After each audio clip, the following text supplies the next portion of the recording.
and welcome to the Global Luxury Real Estate Mastermind with me, your host, Michael Valdez. Today, I've got a fun guest on. I've got someone who I've known for years. We worked together for a short period of time, and he is a legend in our industry. Nick Bailey is the Chief Customer Officer at ReMax, the former president and CEO at C21. Nick, welcome to the show. Thanks. You call me a legend. You are a legend, bro. No, come on. That puts me in the old category. No, it doesn't. It makes you in like the special category. Are you kidding me? I don't know. Jury's out. I'm going with special because that's how it was intended. I'll take special, but maybe not legend.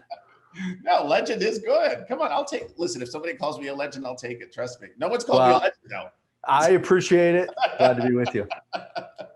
But you have had an extraordinary career, Nick. I want to jump right into it. But listen, I heard that you started this crazy thing when you were 17. You had flipped a few houses by the time you were 23. This is something I really want to get into. But I want to, for the sake of the listeners, if you can just give us a brief background. I know that it's a strong career, but give us a brief background as to your history, and then we'll jump into some really big parts of this. Yeah, sure. It's interesting. You say like extraordinary career. I've never thought of it that way. It's just always kind of been a passion. And I think part of it stemmed from, I came from a family. My parents were entrepreneurs, and so we had a number of family run businesses. So I actually had my own business when I was 15, non-real estate related. And so, got my bought my first car when I was 13. I was just kind of like, I guess, an old soul. I think I'm more of a child now than I was then, but I had an opportunity based on where I was and what I was doing to invest in 2 commercial retail buildings, leased one to a cool pizza place in town. So I got popular in high school by default because that's where all the high school kids went for lunch. And I was the landlord when I was a junior in high school. But yeah, that transitioned into residential. I went to college and I decided that the expense of what you pay to live in the dorms, I could put a FHA down payment on a house, 4-bedroom house, 2 blocks from the college, rent out the basement, and I was hooked. And from there, I just continued to move through college and selling real estate. And of course, the first broker I interviewed with said a part-time kid will never be successful in this. And so, it worked out okay. And I got licensed at 21, agent, broker. Went to ReMax, spent some time, almost 12 years at ReMax headquarters. Jumped out in the tech space with market leader and Trulia and Zillow Group. I was there for 5 years, which is obviously a hot topic in our industry and continues to be. And then, as you mentioned, had a chance to lead the C21 brand for a period of time. And then, ironically, got a call to come back to ReMax as the Chief Customer Officer. So if you handed me a map 25 years ago and said, this is how it was going to go, I would have said, you're nuts, but it's been cool. It came full circle. So little did I know that you were like the Doogie Howser of real estate. Yeah, that's, I guess a comparison. I wish I had the salary at that age of a doctor, but no, it's okay. So I want to talk to you about that. So you had leadership roles or have led brands like C21 and Zillow and ReMax. How important do you think a global brand is for an agent? Yeah, well, let me start by saying this. I believe that the barriers of entry are obviously very low in our industry. Right. To get a real estate license doesn't take much. Barriers of entry are low. The barriers to success, though, are high. 87% of agents don't make it within their first 5 years of getting a license. Like, seriously, what other business that only 13% of people that get started in it actually survive 5 years later? And there are lots of different ways to be successful in real estate, right? It's not all the same cookie cutter thing to every single agent. But I will just say, from my vantage point, I became a brand fan early on because I started when I was 21, got licensed with a brand. And I saw the value. I was new, I was young, I was not trusted. I looked like these people's kids that I was, going to school with. They weren't going to trust me to sell their house. And I realized that how much credibility at the time the brand gave me and helped me process through learning the industry and the environment. access to people, being around other top producers, having not to have to design marketing materials, all the stuff that comes with business. And in a short period of time after getting licensed, I started an office with another broker in the area, and we were unaffiliated. So we had to create everything from scratch. And we ended up a year later affiliating with a brand again, because we wanted to get out of doing the headache part, and we wanted to do what we wanted to do, which was sell a lot of houses and help a lot of people. And so when I was young, 21, 22 years old, that's when I didn't realize the seeds were planted that made me a brand fan. And who knew I was going to end up in leadership roles within ReMax. I'm so proud of the fact that part of the reason I came back was the professionalism that the ReMax agent is known for.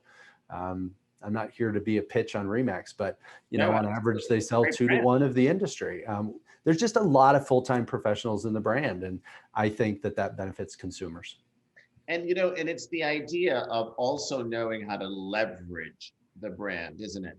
Because there's a lot of agents out there that are with many brands.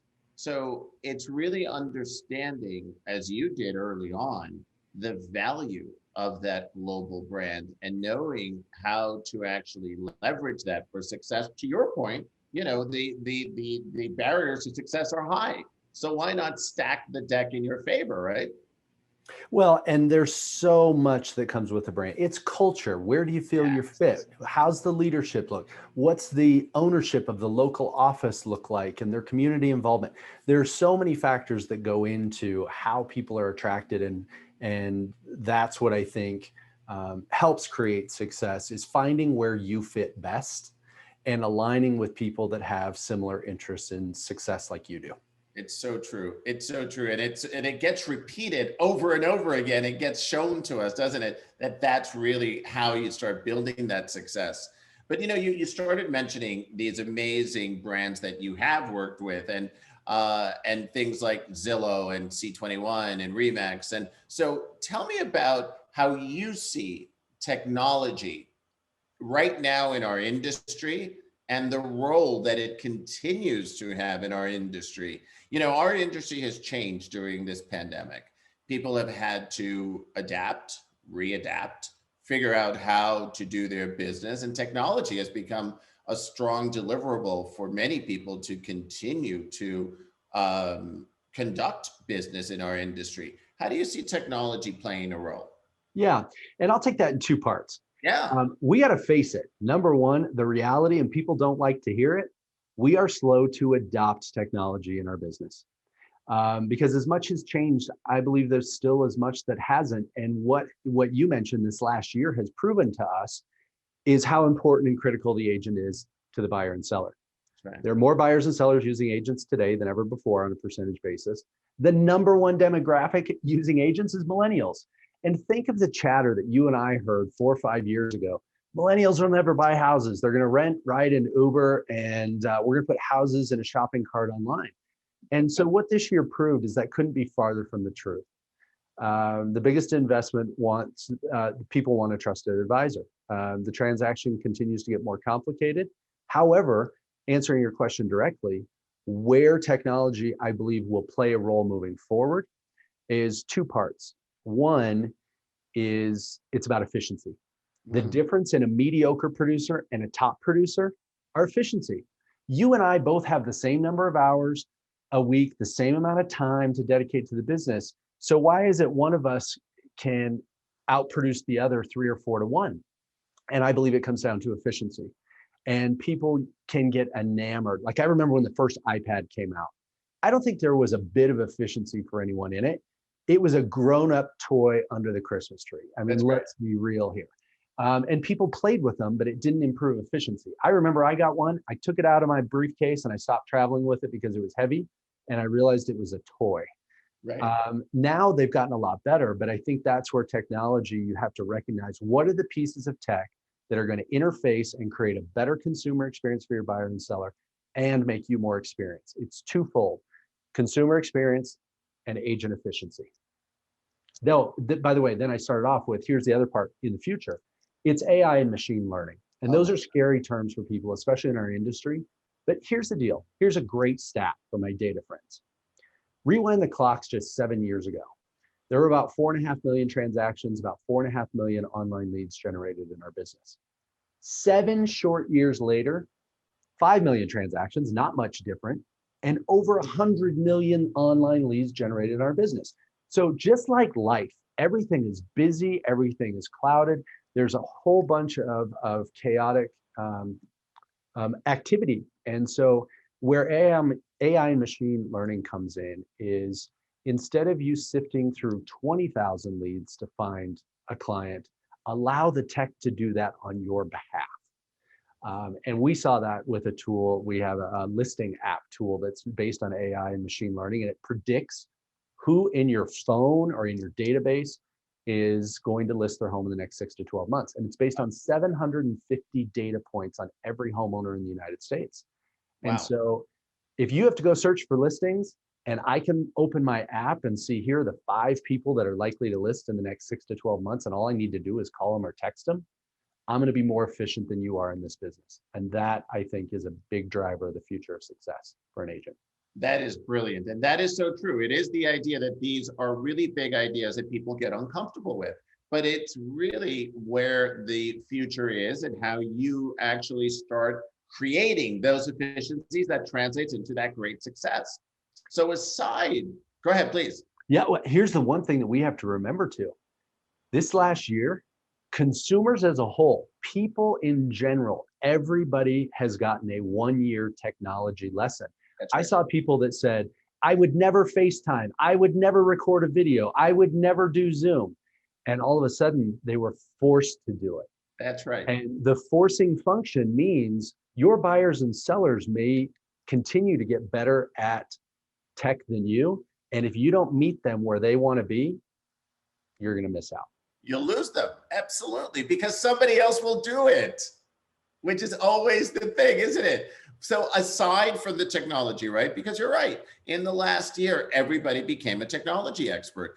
Tell me where else you think that the market has changed. Obviously, when you start thinking about the commercial side of this, no one's going to the mall, right? Everyone is doing, the big run on Overstock, on Amazon stock, on all of these other technology companies that were deliverables that replaced what was basically our shopping malls.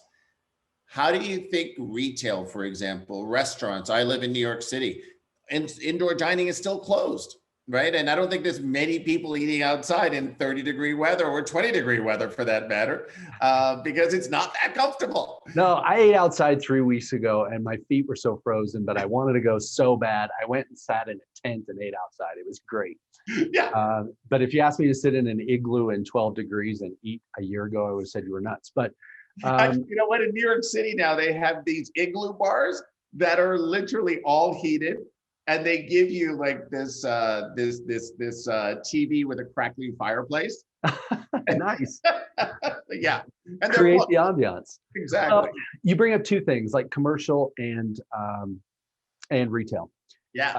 By no means did the revolution, if you will, towards some of the things we experienced this year start at 0 a year ago. Right. I mean, think about it. Malls have been transforming for over a decade. True. Retail has been transforming well over a decade. And so I think what I saw, let's talk commercial, work from home. The workforce, by the way, was prepared to work from home. Do you know who wasn't? The leaders of the company. That's right. Based on the average tenure and age of most leaders in big companies, they didn't grow up with this virtual setup. They actually had the biggest adjustment to make versus the average person in the workforce. And once they figure out, I can run my company from home, it's great. But I think anything is cyclical. There are components of the wave of the future, which is convenience. We all do it. I love having certain things delivered. I needed new workout gear the other day. I wanted to try it on. I even attempted to stop by the mall. Useless. Yeah. There's a point at which I think there will be some level of foreverness in certain things that has been trending and it accelerated. But then I think there's also going to be some level of pendulum swings back to center with some things that we want to experience. You just talked about the crackling fire. We still like experiences. It's human nature. And I don't believe we're all going to lock ourselves in our houses for the rest of our lives, only have things delivered. it's just not there. We're going to find some level of center. So, the other big dynamic is where all of this relief for renters and relief on forbearances of mortgages will be coming to an end once, the vaccines are starting to get rolled out. That will be a huge amount of inventory in the marketplace that unfortunately some people may not be able to continue with their homes. What do you predict is going to be happening with that phenomenon when that comes to play? Yeah, I think one lesson we have is the Great Recession on what we learned from commercial. There were a lot of landlords in commercial that had to take a slight haircut to keep their tenants. I think when some of these renters come out of forbearance, you're going to see landlords possibly slightly adjust rents to keep tenants. But here's the reality of where inventory levels look. If you go back to 1982, the two lowest levels in the mid 90s and 2000 on inventory as compared to household formation were during that time. And today we are 50% of both of those periods of time. The inventory is not just a raw number. It's not just X number of houses are for sale. In fact, we have more realtors now in the US than we do houses for sale. NAR hit an all-time high in the US of over 1.5 just a few months ago. But in the last 40 years, the two lowest points of inventory compared to household formation, we are 50% of that. There's two other things that go into this. 34% of mortgages or households in the US do not have a mortgage. 63% of households in the US have positive equity. That only leaves between around 2% with the margin of error that have negative equity because they may have gone in with a low or no down payment, have owned it a short period of time. And so some of those folks coming out of forbearance because of interest rates driving buyers to the market faster, inventory being so incredibly low, household formation driven by millennials and Ys coming up next is greater than any generation that we've seen. You've put all of those factors together, plus the positive equity. 97% of houses in the US either don't have a mortgage or have positive equity. That means for those, unfortunately, that may get caught up in an unemployment situation and forbearance running out, they're going to likely be able to move. And what the data is showing us is there are a lot of people out there that are equity rich and cash poor. Right. And the cash out refinance has not been as popular because I think we learned some lessons to not use our house as an ATM machine. Sure. And so the combination of all of that is still going to put most people in a favorable position overall. That's a really brilliant insight. And that I love your insight into that. And it's a very bullish part on the market. I love this. This is great. So with all of your experience, I won't use the legendary word again. my old experience, Michael, thanks. I'm not going to let you forget that. I know. Well, no, it's obviously. So tell me 3 pieces of advice you would give an agent coming into the marketplace today. 3 pieces of advice. 1, get educated. I love that. And that's training. And that includes not only just knowledge and training of the business, but on the job training as well.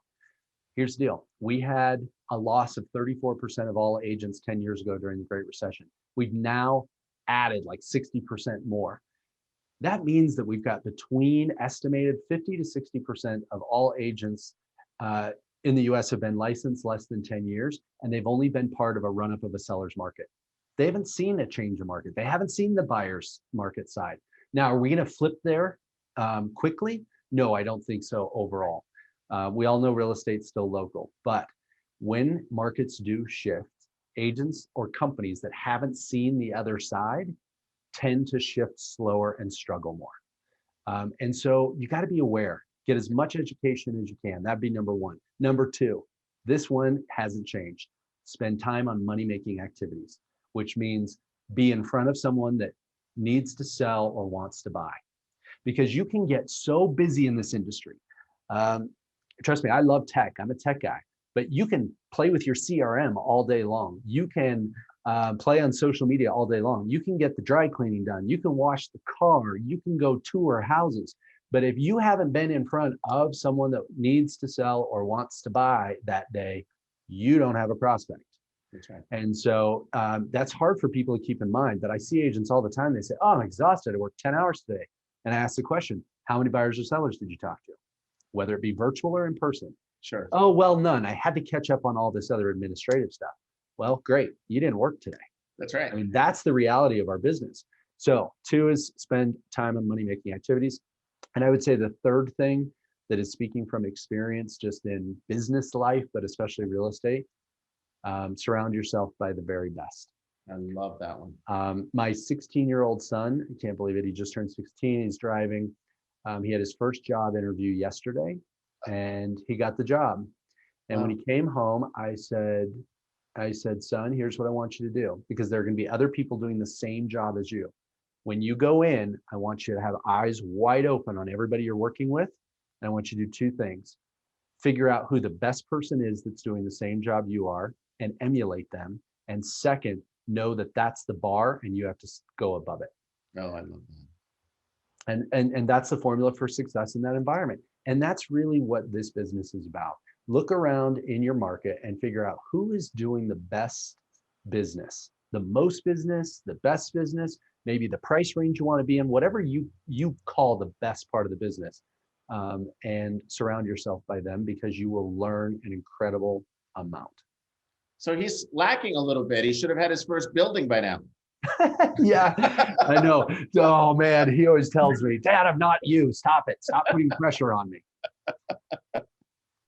So, Nick, what's the greatest lesson you've learned in your career? Oh, gosh. We might need episode 1B for this, Michael. Geez. I mean, I've learned so many lessons. I've screwed up so many times in little ways, big ways, you learn from them. But if you, let's see, number 1 lesson. I think I'll take it from the leadership side, because this one's kind of fresh in my mind. I had something happen actually last week. Wow. Which is especially when you go into leadership, I didn't know I was going into leadership. It just happened.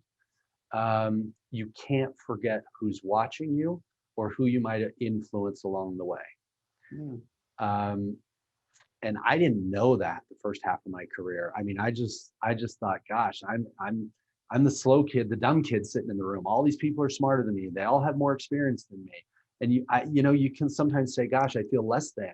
And at the same time, you find out maybe days, weeks, years later, that some of those people were actually watching you and wanting to follow you. So that's probably the biggest lesson.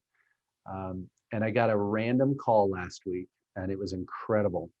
I had a gentleman reach out via LinkedIn I've never met, and I responded within about an hour, never met the individual, and he wanted some advice on possibly opening a real estate brokerage. And it was, believe it or not, a friend of a friend that she knew this person, somehow brought my name up, and he said, oh my gosh, I've been following this guy for over 5 years.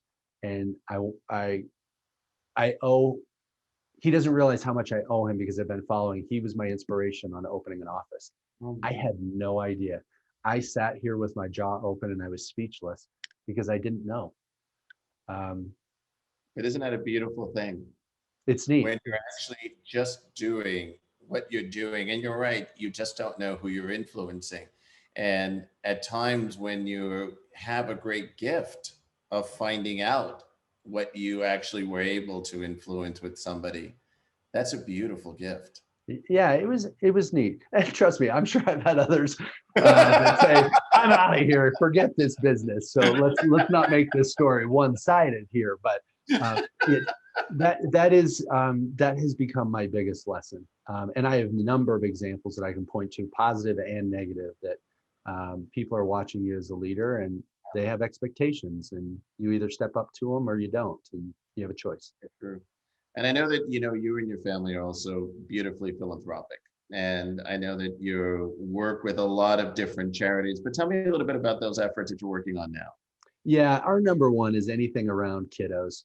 Yeah. Everyone has a passion, and a lot of it is generally personal. I wish I could contribute more to more people, but sometimes you kind of just have to pick the ones. And I've been married for over 20 years. Hannah and I met in 8th grade, been dating ever since, and I have 2 boys. And is it back to the pizza parlor story? Did you meet at the pizza parlor that you opened? No, and I'm embarrassed to say we were band geeks together. We met in jazz band. I mean, come on. No, it's a pretty cool cool story, and it's unique to us. But along the way, she was a music teacher, and I had taught kids at a certain point, and so we just had kind of a little passion for kids, and so we have spent a considerable amount of time with Children's Miracle Network hospitals and personally volunteering. And you get the older you get, the busier you get, the more responsibility you end up giving more financially. But I think that kids don't deserve some of the things that happen at the ages that they do, and so anything we can do to help is what we try to do. But there are a number of other organizations we've supported over the years. One of our most recent ones was Freedom Service Dogs. What a great organization that they provide service dogs to wounded veterans and children, for example, children with autism, and just those in need of service pets. And so what an incredible organization. So we did an adopt a dog and named her, and she went and got trained this year. And we should get an update here in a month or two that hopefully she passed the test and was sort of placed with someone incredible. But you know what? This business has been good to us, and I think it's our responsibility to be great back to the community. I love that. And, and that brings back to your whole leadership, and what you do. And you do have a beautiful family, and it's the idea of how do you balance that? Because you're also incredibly successful, and you just told a story of really affecting people at work, and yeah, people do watch what you're doing because you do it well. And it's the idea that, how do you balance this? Because you've got the wonderful family, you have the career, you have the leadership, you have the people that you mentor. Well, that's a lot. It is. Well, you don't do it on your own. That's number one. Yeah.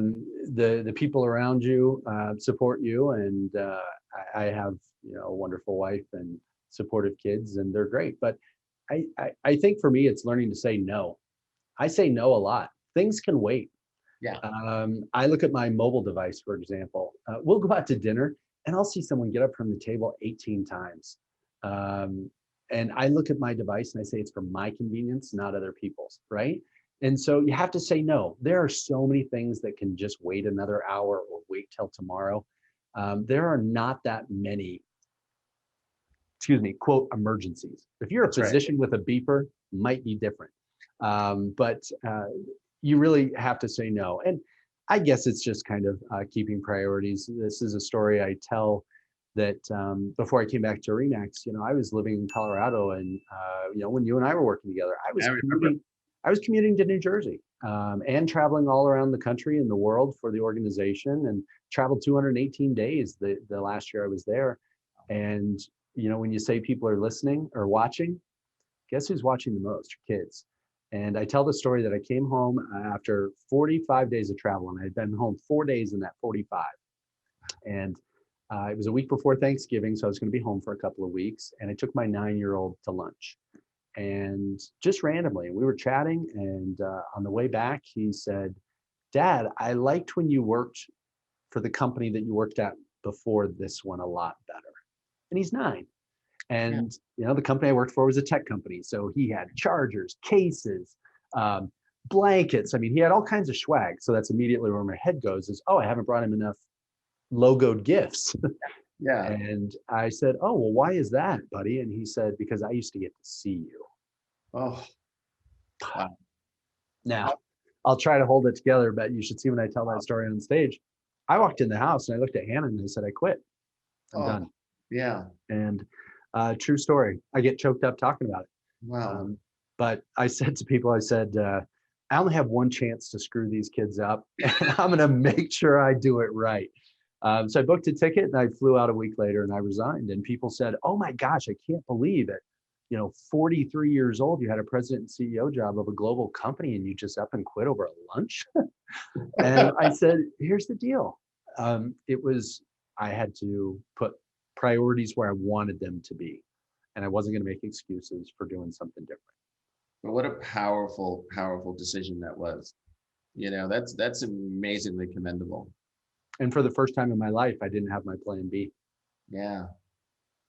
I love that. So amazing how it all came together, but it's a cool story. So learn to say no, keep your priorities straight. That's it. And don't have a plan B? That I wouldn't recommend because it gets a little freaky for a few minutes. So I have one final question for you. In your book of life, what's this chapter called? The boring answer would be probably chapter 8, but